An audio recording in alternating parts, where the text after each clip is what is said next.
अभी जो आपको नतीजा हम बताएंगे पीपी 288 का, और इस हल्के में नून लीग के अब्दुल कादिर खान आगे दिखाई दे रहे हैं, जबकि पीटीआई के सरदार मोहम्मद सैफुद्दीन खोसा 278 वोटों के साथ दूसरे नंबर पर हैं। 3 पोलिंग स्टेशंस के नतीज हैं और यहां पर नून लीग आगे दिखाई दे रही है 381 वोटों के साथ, जबकि पीटीआई दूसरे नंबर पर हैं।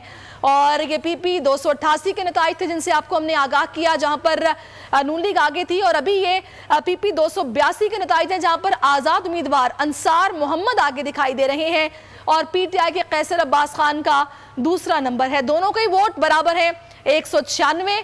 और अब जो नतीजा हमें मौसूल हुआ है वो 273 पीपी मुजफ्फरगढ़ का, जहां पर पीटीआई के यासिर अरफात खान 108 वोटों के साथ आगे हैं, जबकि नून लीग के मोहम्मद सिब्तैन रजा दूसरे नंबर पर है 92 वोटों के साथ। 2 पोलिंग स्टेशंस के नतीज 143 पोलिंग स्टेशंस हैं और यहां पर पीटीआई आगे दिखाई दे रही है 108 वोटों के साथ।